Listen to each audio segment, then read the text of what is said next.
رسول الله رسول الله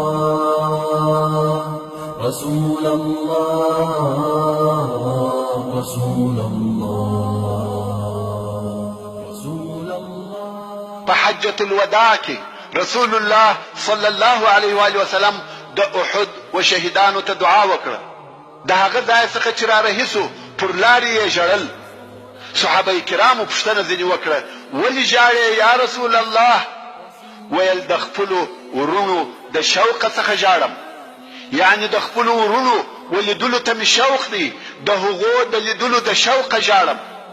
صحابه کرامو ویل دغه دی، موږ ستا سره یو، آیا موږ ستا ورونه نه یو یا رسول الله؟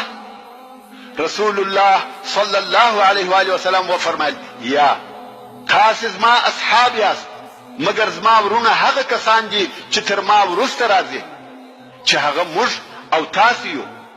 نو رسول الله صلی الله علیه و آله وسلم وفرمایل مګر زما ورونه هغه کسان دي چې تر ما وروسته راځي، چې پر ما ایمان راوړي او زه نه یم لیدلی، د هغو ولیدلو ته مې شوق وسو او ومې ژړل.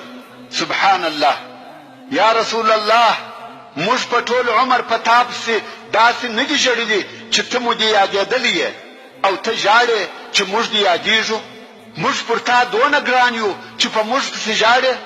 څونه مهربانه یې یا رسول الله، تا موږ نه وي لیدلي او زموږ د ملاقات دپاره دونه تږي یې چې را پسې ژاړې. دا هغه حب دی چې رسول الله صلی الله علیه و آله وسلم یې د خپل امت سره لري. رسول الله رسول الله تعليم الإسلام رسول الله رسول الله.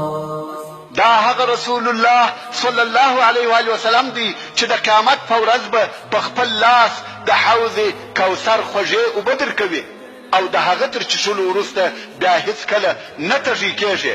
دا هغه رسول الله صلی الله علیه و آله وسلم دی چې د قیامت په ورځ چې د امت پر پل صراط تیریږي، دی علیه الصلاة والسلام به د پل صراط سره ناست وي او دغه دعا به درته کوي یا رب سلم یا رب سلم، الهی په خیر یې تیر کې، الهی په خیر یې تیر کې.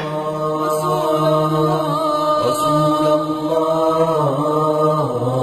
رسول الله رسول الله أخجلني قصيدي